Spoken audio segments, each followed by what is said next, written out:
Người Việt xa xứ, cuộc ly hương kéo dài một thế kỷ, bi kịch, hoài bão và nỗi trăn trở của người Việt tha hương giữa hai thế giới. Phần 1. Những đứa con vong quốc. Có một dân tộc, không phải đông nhất, cũng chẳng nghèo nhất địa cầu, thế nhưng lại có mặt khắp nơi. Từ những góc phố châu Âu, khu chợ Á Đông ở Úc, ở Mỹ, đến những xóm trọ công nhân tại Nhật, Hàn hay Đài Loan xa xôi. Có người ra đi bằng máy bay, có người lặng lẽ băng rừng vượt suối, có người liều mình vượt đại dương trên những con thuyền mong manh, không hẹn ngày trở lại. Người mang theo visa du học, hợp đồng lao động, giấy kết hôn hay giấy tờ đoàn tụ. Người ra đi lặng lẽ trong đêm, mang theo lý tưởng cao cả. Người chỉ kịp mang theo một tấm ảnh cũ, một lời hẹn còn dang dở, một giấc mơ chưa kịp nói thành lời. Người chìm khuất giữa biển khơi, người thành danh nơi xứ lạ. Họ là người Việt ly hương, lưu lạc từ một đất nước nhiều phen biến động, để rồi trở thành một phần của thế giới rộng lớn. Họ là thuyền nhân năm xưa, ra đi giữa cơn bão thời cuộc, tìm sự sống trong cuộc lưu vong đầy máu và nước mắt. Họ là du sinh, là lao động hôm nay, ra đi giữa thời bình, nhưng sống cảnh lưu lạc gian truân. Họ là những đứa con xa xứ, những đứa con không hẹn ngày về, gắn số phận đời mình vào xứ sở xa lạ. Họ là những đứa con vong quốc, mồ côi tổ quốc giữa lòng thế giới bao la. Người thành đạt, người mất hút trong phố phường xa lạ, người sinh con nơi đất khách, vẫn mơ tiếng ru hời vọng lại từ quê xưa. Tất cả đều là người Việt tha hương, sống cùng một nỗi niềm day dứt. Quê hương là đâu giữa đôi bờ sóng vỗ? Từ những con rạch nhỏ miền Tây Nam Việt đến tận bờ Thái Bình Dương, từ mái nhà tranh nơi làng quê nghèo đến Paris, Toronto hay Lido Sài Gòn, dấu chân người Việt đã in lên bốn biển năm châu. Theo số liệu của Bộ Ngoại giao Việt Nam, hiện có khoảng 5,5 triệu người Việt đang sinh sống, làm việc và theo học tại hơn 130 quốc gia và vùng lãnh thổ trên thế giới. Cộng đồng ấy bao gồm những thuyền nhân di cư vì lý do chính trị sau năm 1975, những người ra đi vì lao động, kết hôn, đoàn tụ gia đình, du học sinh, người nhập cư theo diện tay nghề, và thế hệ thứ hai, thứ ba sinh ra và lớn lên nơi đất khách. Thế nhưng con số ấy chỉ là bề nổi. Con số thực tế có lẽ còn cao hơn nhiều, bởi ngoài kia vẫn còn bao phận người không được thống kê. Những nàng dâu xa xứ, nạn nhân buôn người, lao động bất hợp pháp, những người vô danh sống bên lề phố thị, và cả những thùng nhân xấu số trong các container bít bùng sự chết. Người Việt ra đi dưới mọi hình thức: tị nạn chính trị, tị nạn lao động, tị nạn kinh tế, tị nạn môi trường, tị nạn giáo dục, tị nạn hôn nhân, tị nạn trái phép. Một cuộc ly hương chưa từng có trong lịch sử dân tộc đã kéo dài hơn 2/3 thế kỷ và cho đến nay vẫn chưa có dấu hiệu dừng lại. Phần 2. Những cuộc ra đi đầu tiên 1954-1975. Năm 1954, đất nước chia đôi.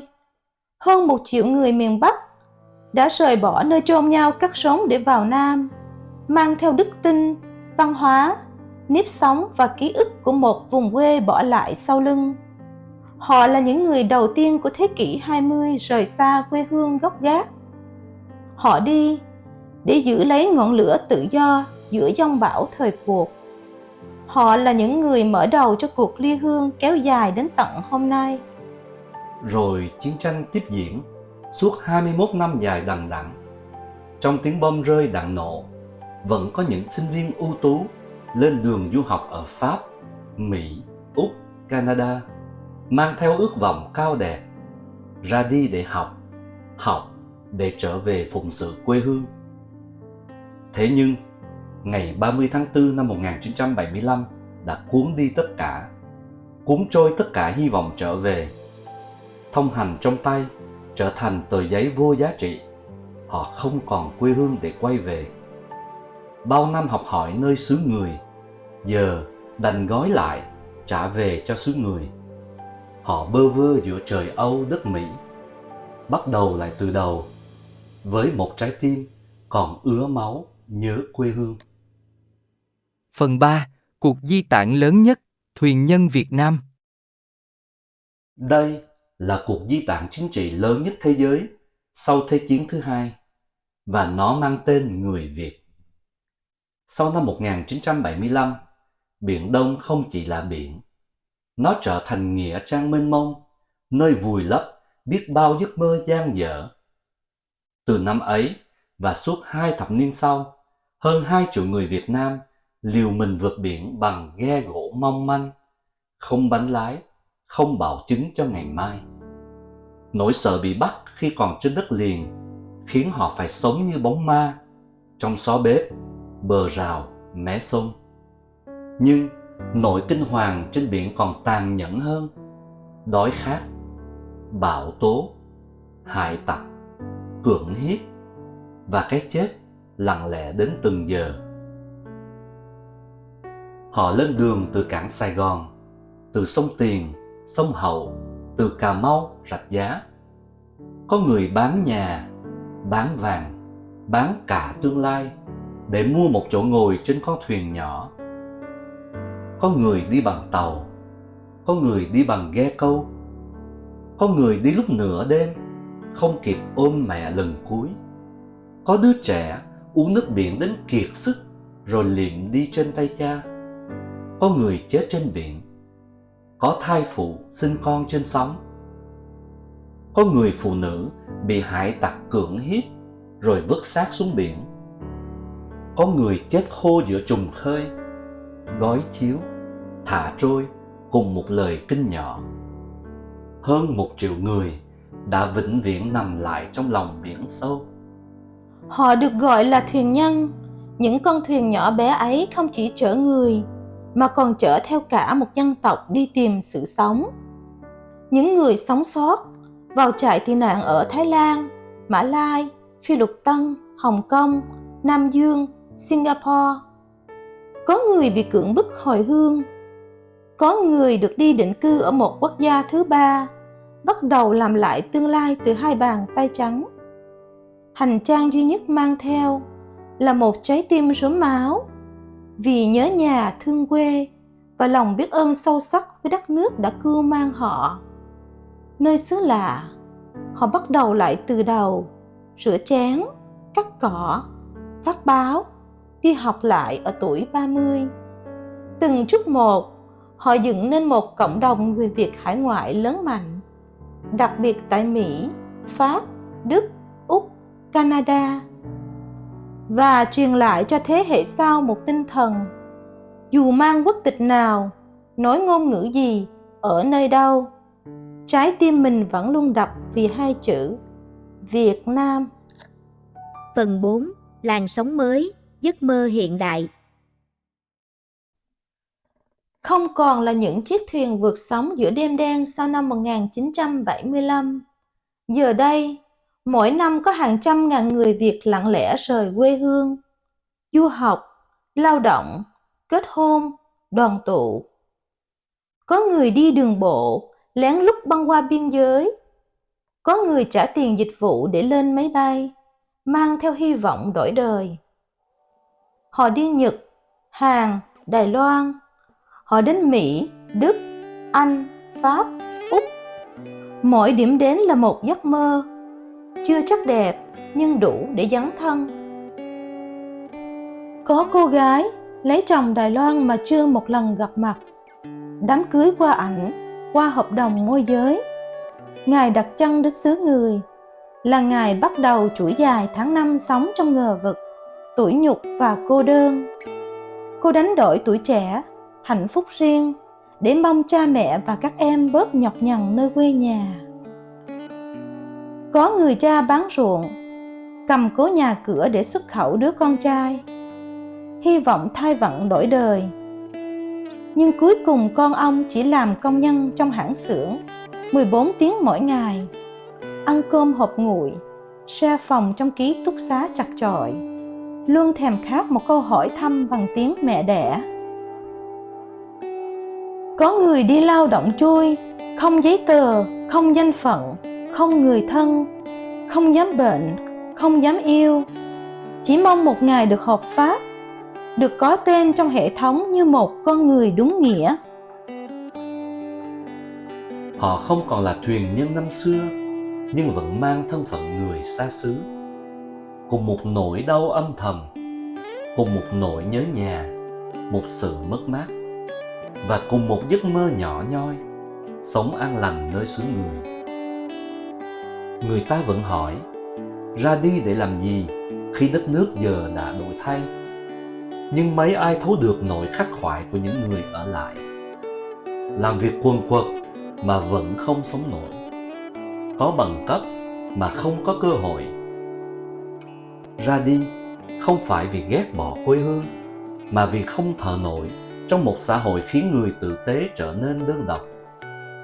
Ra đi không phải vì muốn rời xa, mà vì quê hương không có chỗ để người ở lại. Ra đi vì tương lai con cái, vì đã mất niềm tin vào sự công bằng, vì không muốn sống trong sợ hãi. Không ai muốn mang thân làm kẻ ly hương, nhưng rồi ta vẫn lặng lẽ rời đi, từng người một, từng làng một, và ở lại là một đất nước cứ mãi tự hỏi vì sao người Việt vẫn tiếp tục ra đi. Phần 5. Tuổi vàng, cơ hội bị đánh mất. Việt Nam đang có thứ mà nhiều quốc gia phương Tây đã mất, hoặc không bao giờ có được nữa, đó là dân số vàng. Việt Nam đang có một cơ hội hiếm hoi trong lịch sử, khi hơn 2/3 dân số đang trong độ tuổi lao động. 100 triệu dân mà 70% đang ở độ tuổi sung sức nhất, năng động, nhanh nhạy, đầy khát vọng, thích nghi tốt với công nghệ mới. Độ tuổi trung bình chỉ khoảng 32, một xã hội trẻ, tràn đầy sinh lực. Một kho báu sống, nếu biết khai thác đúng, có thể đưa đất nước cắt cánh bay cao. Đây chính là thời khắc Việt Nam có thể vươn mình mạnh mẽ, bởi lực lượng lao động trẻ, dồi dào, linh hoạt, gánh nặng nuôi dưỡng người già, trẻ em thấp, tiết kiệm ngân sách quốc gia. Nền kinh tế có thể bứt phá nếu đầu tư đúng vào giáo dục, công nghệ và việc làm. Thế nhưng, cơ hội ấy đang trôi đi lặng lẽ mà không ai giữ lấy. Vì giáo dục không theo kịp thời đại, vì kỹ năng người lao động lạc hậu, vì chảy máu chất xám ngày càng trầm trọng, vì nền công nghiệp nội địa phát triển thiếu chiều sâu, thiếu giá trị cốt lõi, vì thiếu chính sách khuyến khích, giữ chân và phát huy thế hệ trẻ. Trong khi phương Tây đang già hóa dân số và khao khát lực lượng trẻ, thì Việt Nam đang sở hữu một kho vàng sống động, lại để nó trôi qua như rừng cát qua kẻ tay. Tuổi vàng ấy đang rời bỏ quê hương, tan chảy theo từng chuyến bay âm thầm lặng lẽ, chảy máu chất xám, chảy máu lao động, chảy máu niềm tin. Người trẻ không ra đi vì ghét bỏ đất nước, họ ra đi vì không thấy lối ra. Vì học giỏi nhưng không được trọng dụng, vì muốn sống tử tế thì phải chấp nhận hy sinh cơ hội. Vì ngay cả giấc mơ sống bình thường cũng trở thành điều xa xỉ. Cơ hội vàng không tự tỏa sáng nếu chúng ta không dốc lòng đầu tư vào con người, vào sự thật, vào tư duy đổi mới, và quan trọng nhất, vào lòng tin để người trẻ chọn ở lại, không phải bắt buộc ra đi. Một dân tộc không thể lớn mạnh nếu những người giỏi nhất luôn phải rời đi để được sống đúng nghĩa. Một quốc gia không thể hùng cường nếu tuổi vàng chỉ để xuất khẩu, chứ không dùng để kiến tạo tương lai. Tuổi vàng sẽ không tự rực rỡ nếu chúng ta không biết giữ ánh sáng ấy cho quê hương. Phần 6. Lời kết, rồi sẽ đến một ngày. Cuộc ly hương của người Việt không chỉ là bước chân rời xa quê cha đất tổ, mà là một vết thương lòng âm ỉ, kéo dài từ thế hệ này sang thế hệ khác. Người Việt đã ra đi, đang ra đi và có lẽ vẫn sẽ còn tiếp tục ra đi. Không phải vì đất nước quá nghèo, mà vì lòng người còn chia cắt. Không phải vì không yêu quê hương, mà vì không còn trốn để gửi gắm niềm tin.